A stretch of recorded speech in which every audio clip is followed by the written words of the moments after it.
Hello everyone, welcome back to my channel. तो guys अपने machine learning के project को आगे बढ़ाते हुए अब तक हमने हमने ये एचटीएमएल एक टेम्पलेट्स डिज़ाइन किया था। यहाँ तक तो बातें हो गई थी। अब इसमें कुछ चीज़ें एडिट करने अभी भी रह गई थी, तो आज की वीडियो में हम लोग वो सारी चीज़ें करेंगे और फ्लास्क की हेल्प से अपने इस प्रोजेक्ट को मतलब कंप्लीट करेंगे और डिप्लॉय करेंगे।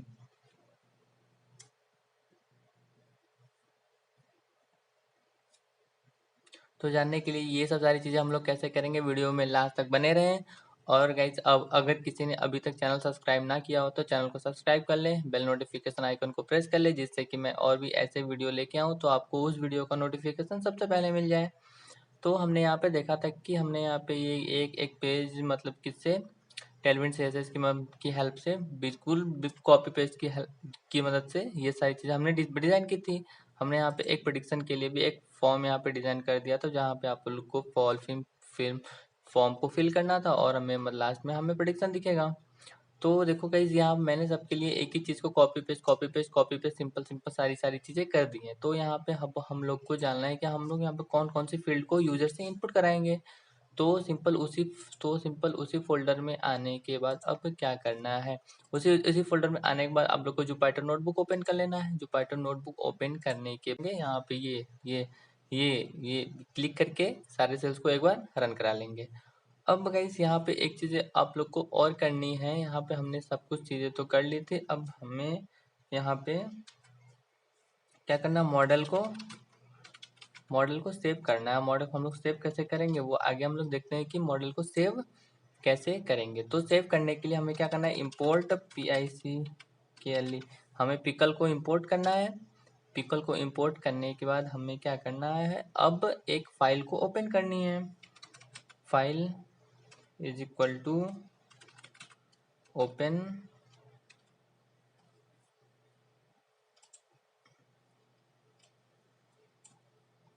अब ओपन में हमें सबसे पहले देना है कि हमें जो भी मॉडल डॉट pkl एक्सटेंशन लगा के हमें जो मॉडल को सेव करना चाहेंगे। अब इसके बाद हम लोग उसकी किस मोड में करना चाहेंगे, WB लिखना है कि राइट बाइनरी मोड में वो फाइल हमारी ओपन हो कि हम लोग इस फाइल में कुछ भी राइट कर सके। चलो हमने फाइल तो कर ली, अब क्या करना है, अब हमें जो हमारी फाइल्स में अब हमें अपने मॉडल को यहाँ पे क्या करना है, डंप कर देना है।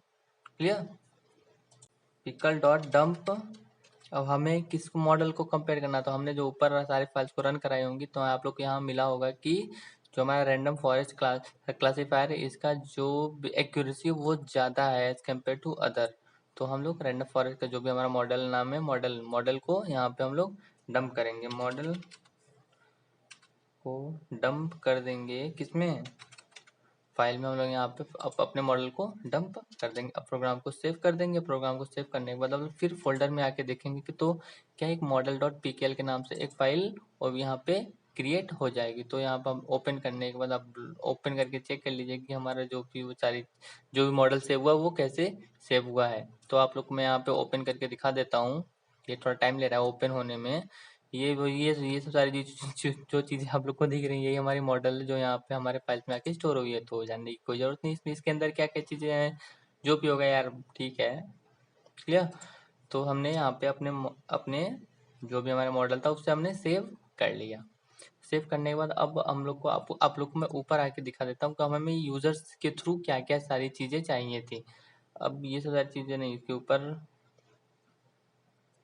इसके भी क्योंकि हमने यहाँ पे ट्रांसफॉर्मेशन कर चुकी हैं तो इसके भी ऊपर आते हैं, आप लोग को दिखा देता हूँ एक बार कि क्या क्या चीज़ें हम लोग को चाहिए।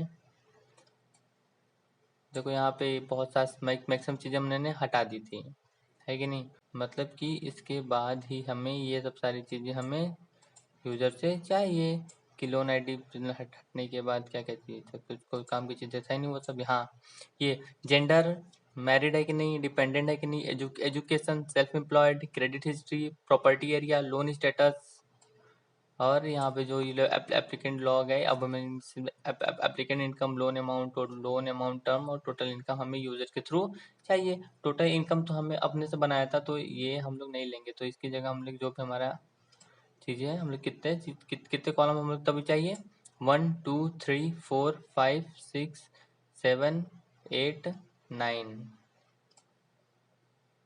पता नहीं कितने हो गए। 1 2 3 4 5 6 7 8 9 10 11 12, मतलब टोटल हमें 12 फील्ड्स चाहिए जिससे हम लोग यूजर से इनपुट करा सकें। तो आप लोग को मैं आके एक बार फिर से दिखा देता हूँ कि हमारे कितने कितने फील्ड्स हैं अभी तक। 1 2 3 4 5 6 7 8 9 10 11 12, टोटल 12 ही फील्ड्स हैं यार, मतलब तुक्का काम कर गया था।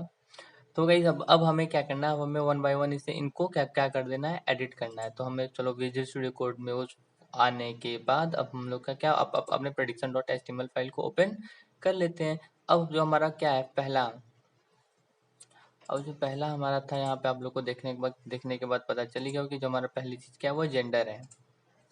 तो चलो हम लोग अब इसे जेंडर में चेंज कर देते हैं। जो हमारे यहाँ पे ईमेल एड्रेस था, अब हम लोग इसे क्या करेंगे, तो अब इतना करने के बाद हम लोग को इन सभी सारे फील्ड्स को चेंज करना है अपने डेटा सेट के अकॉर्डिंग कि हमें यूजर्स के थ्रू क्या इनपुट कराना है। तो यहाँ पे डेटा सेट में आपको देखने को मिल गया होगा कि हमें यूजर के थ्रू यहाँ पे जेंडर, मैरिड, डिपेंडेंट, एजुकेशन, इन सभी की वैल्यू हमें यूजर से इनपुट करानी है।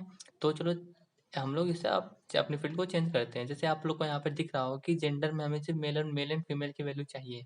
अगर हम लोग यूजर को ये बात इनपुट करने के लिए देंगे तो वो यहाँ पे कुछ भी इनपुट कर देगा, तो यहाँ पे थोड़ा सा एरर आने के चांसेस बढ़ जाएंगे। तो हम लोग यहाँ पे यूजर को क्या बोलेंगे, ठीक है भाई तुम यहाँ पे मेल फीमेल को सेलेक्ट करो। तो हमें यहाँ पे क्या सेलेक्ट करने के लिए फील्ड चाहिए। तो फिर से getbootstrap.com पे आ जाते हैं। वहाँ पे आने के बाद फॉर्म्स में आ जाने के बाद आप लोग को ये ऐसा फॉर्म सेलेक्ट फील्ड देखने को मिलेगा, जहाँ से हम लोग यहाँ पे यूजर के थ्रू कोई भी वैल्यू सेलेक्ट कर सकते हैं, फिर वो वैल्यू वहाँ पे चली जाएगी।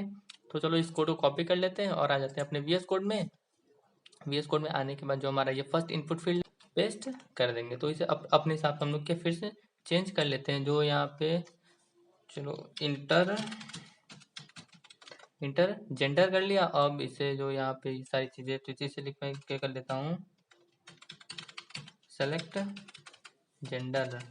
जेंडर सेलेक्ट कर लिया। अब हमें फर्स्ट वैल्यू क्या आएगी, male, and second value is the female. अब यहाँ पे हम लोग इन जो मेल वैल्यू आएगी उनके वैल्यू को भी मेल कर देते हैं कि जो मान लो यूजर ने मेल सेलेक्ट किया तो उसकी वैल्यू भी मेल ही जाए, और फीमेल के लिए फीमेल। हमें थर्ड ऑप्शन कोई भी चाहिए नहीं चाहिए, तो इसे हम लोग इसे हटा देते हैं। प्रोग्राम को आप लोग को सेव करके मैं रन करा के एक बार फिर जाके इसको रिफ्रेश करके दिखा देता हूँ कि वो दिखता कैसा है।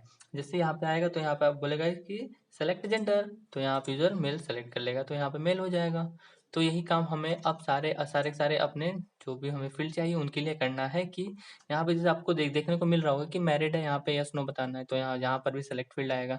डिपेंडेंट्स न्यूमेरिक वैल्यू है, एजुकेशन ठीक है, सेल्फ एम्प्लॉयड ये भी यस नो। तो हमें इन सभी की इसके लिए प्रॉपर्टी एरिया, लोन स्टेटस, इन सब के लिए क्या चाहिए, सेलेक्ट फील्ड चाहिए। और बाकी सब चीज़ों के लिए हमें इनपुट फील्ड चाहिए कि यूजर अपने हिसाब से कोई भी वैल्यू इनपुट करा सके। तो गाइज अब यही यही ये जो काम हमने इस F1 फर्स्ट फील्ड के लिए किया था, यही सारा सारा काम अब हमें अब जो भी हमारे कितने फील्ड है सारे फील्ड्स के लिए सेम काम करना है। तो हमने यहाँ पे जैसे जेंडर के लिए सारी चीज़ें की थी, मतलब सेलेक्ट करने के लिए वो मेल है या फीमेल है, तो ऐसे ही हमने यहाँ पे हमारे जितने भी फील्ड्स थे जहाँ पे कैटेगोरिकल डेटा मतलब डेटा सेट में थी, उन सभी के लिए हमने यहाँ पे देखो कर दिए। मैरिज स्टेटस के लिए यस नो, फिर डिपेंडेंट के लिए 0 1 2 3 प्लस। यहाँ पे आप लोग चेक करेंगे कि डिपेंडेंट की क्या वैल्यू, तो आप लोग को वहाँ पे ये सारी चीज़ें वहाँ पे मिल जाएंगी। सेम एम्प्लॉयड के लिए लास्ट में क्या था, एप्लीकेंट इनकम, को एप्लीकेंट इनकम और इंटर लो अमाउंट टर्म, ये सब क्या थे, ये सब मतलब न्यूमेरिकल डेटा थे जो यूजर को इनपुट करना पड़ेगा। तो इन सभी के साथ साथ तो हमारे मतलब कि जो भी टेम्पलेट का काम था वो सारा का सारा कंप्लीट हो चुका है। मैं यहाँ पे ये मतलब जो जो हमारा बटन है प्रेडिक्ट का, इसे मैं तो इस जो ये प्रेडिक्ट का बटन है इसे चेंज करने के लिए हम लोग आ जाते हैं getbootstrap.com पे। वहाँ पे आप लोग को कंपोनेंट में आके बटन में चले आएंगे तो आप लोग यहाँ बहुत सारे डिफरेंट टाइप्स के बटन देखने को मिल जाएंगे। तो मैं यहाँ से ये फर्स्ट बटन को सेलेक्ट कर लेता हूँ, यहाँ से ये कोड कॉपी कर लेता हूँ और सिंपल आता है अपने वीएस कोड में। वीएस कोड में फिर नीचे आने के बाद वह हम लोग वहाँ पे क्या करते हैं, जो जहाँ हम लोग का बटन का कोड था उससे पूरे पूरे बटन को यहाँ से कॉपी करके पेस्ट कर देते हैं। और यहाँ पे तो कोई टाइप इक्वल टू बटन है, तो मैं यहाँ पे टाइप इक्वल टू सबमिट दे देता हूँ कि वो बटन क्या सबमिट की तरह काम करने लगे, मतलब क्लिकेबल हो जाए। तो बस इतना ही करना था। अब फिर प्रोग्राम को हम लोग सेव करके अब बाकी इस पेज को रिफ्रेश करके देख लेते हैं कि वो हमारा जो हमारा था वो चेंज हुआ कि नहीं। प्राइमरी था लिखा हुआ है, तो मैं इसे क्या करता हूँ, इसे मैं चेंज करके प्रेडिक्ट या सबमिट कुछ भी लिख देता हूँ, वो मेरे ऊपर डिपेंड करता है। तो इसे आराम से चेंज भी कर सकते हैं क्या, आराम से अलाइनमेंट, टेक्स्ट सेंटर, कुछ भी सारी चीज़ें आप लोग वो सब सारी चीज़ें मैं अभी नहीं कर रहा हूँ, वो आप लोग चाहे तो अपने हिसाब से कर सकते हैं। क्लियर। तो गाइज बस इतना तो हो गया। देखो अब इतनी सारी चीज़ें तो हो गई। अब इन सब के बाद हमें क्या करना है, हमारा अब इतना होने के बाद आप लोग यहाँ पे देखेंगे हमारे मतलब सारे के सारे फील्ड के लिए हमने फॉर्म तो बना लिया। अब फॉर्म तो बनाने के बाद अब हमारा काम तो HTML जो भी हमारे पेजेस थी इन सभी का काम वो ख़त्म हो चुका है। अब इसके बाद आप लोग चले आएंगे कहाँ पे, हमने इसके बाद अपना मॉडल को भी सेव कर लिया था। मॉडल सेव करने आप लोग को यहाँ पे फोल्डर में दिख ही गया होगा कि वो मॉडल वहाँ पे मॉडल डॉट पीकेल के नाम से सेव हो चुका था। तो अब VS कोड में आ जाते हैं। VS कोड में आने के बाद यहाँ पे बाहर एक फाइल बना लेते हैं, क्या, ऐप.py के नाम से एक फाइल बना लेते हैं। यहाँ पे हम लोग को अपना फ्लास्क जो हमने बताया था ना, फ्लास्क की हेल्प से हम लोग यहाँ पे अपने जो हमारा मतलब मॉडल है उसे हम लोग डिप्लॉय करेंगे, मतलब HTML से की हेल्प से। तो वेलकम टू फ्लास्क में चले आएंगे। फ्लास्क को सर्च करने के बाद हम लोग को सबसे पहले क्या करना है, तो सिंपल आप लोग मैं दिखाता हूँ। ये फ्लास्क क्या है। फ्लास्क मतलब समझ सकते हैं एक पाइथन का फ्रेमवर्क है जो हेल्प करता है कि हम लोग एक वेब ऐप बना सकते हैं पाइथन की हेल्प से। तो उसके लिए हम लोग फ्लास्क अपने सिस्टम में कैसे यूज करेंगे, तो सबसे पहले फ्लास्क को डाउनलोड करके इंस्टॉल करना पड़ेगा। तो VS कोड में आने के बाद टर्मिनल में आ जाएंगे। टर्मिनल में आके आप लोग को क्या लिखना है, पिप इंस्टॉल फ्लास्क। पिप इंस्टॉल फ्लास्क लिख के जैसे इंटर करेंगे तो ये क्या करेगा, यहाँ पे जो भी मतलब हमारा फोल्डर है मतलब या सिस्टम में फ्लास्क को डाउनलोड करके इंस्टॉल कर देगा। तो चलो डाउनलोड करके इंस्टॉल हो जाएगा। जिसके सिस्टम में हो ऑलरेडी होगा तो वहाँ पे लिखेगा requirement already satisfied, otherwise download करके इंस्टॉल कर देगा। तो यहाँ पे फ्लास्क में आ जाने के बाद आप लोग को थोड़ा नीचे आप लोग यहाँ थोड़ा सी से फ्लास्क के बारे में आराम से बहुत सारी चीज़ें यहाँ पे पढ़ सकते हैं। तो ये मैं आपके ऊपर छोड़ देता हूँ कि आप लोग इसे कैसे करेंगे। ओके, तो सिंपल अब हम लोग को क्या करना है, अब हमें अपने फ्लास्क प्रोजेक्ट को क्या करना था, स्टार्ट करना है। तो इंस्टॉल करने के बाद मैं देखो यहाँ पे हमने जो भी हमारा पेज था क्या, यहाँ पे फ्लास्क वेबसाइट पे क्लिक किया। फ्लास्क वेबसाइट पे क्लिक करने के बाद यहाँ पे ये नीचे आएंगे तो ये यहाँ पे चीज़ दिख रही है, पता नहीं क्या चीज़ है, जो भी हो। अब क्या करना, क्या है, सिंपल इसे पूरा का पूरा कॉपी कर लो। देखो ये हमारा फ्लास्क डॉक्यूमेंटेशन बता रहा है कि इन सभी कोड को हमें app.py में स्टोर करना है। तो चलो पूरा कॉपी सभी सारी चीज़ों को कॉपी कर लेते हैं। कॉपी करके आके अपने उसी app.py में सेव करके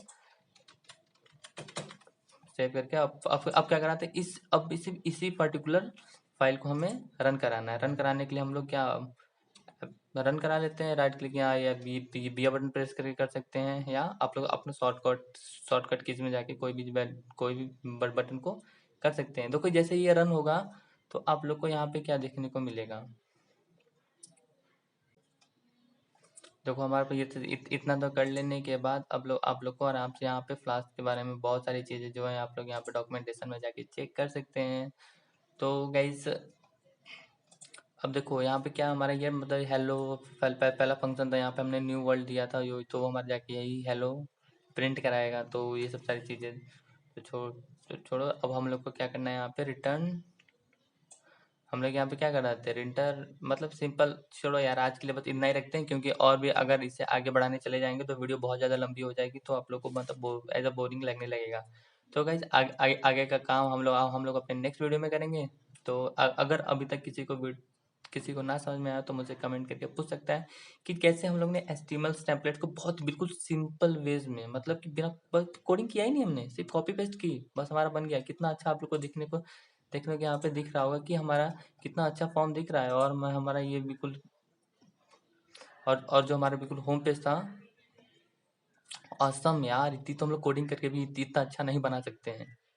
तो गाइस अगर आपको वीडियो पसंद आया तो वीडियो को लाइक करें, शेयर करें, चैनल को सब्सक्राइब करें और बेल नोटिफिकेशन आइकन को प्रेस कर दें, जिससे कि और भी वीडियो लेके आऊँ तो आपको उस वीडियो का नोटिफिकेशन सबसे पहले मिल जाए। तो मिलते हैं नेक्स्ट वीडियो में, तब तक के लिए thank you, tata and bye bye.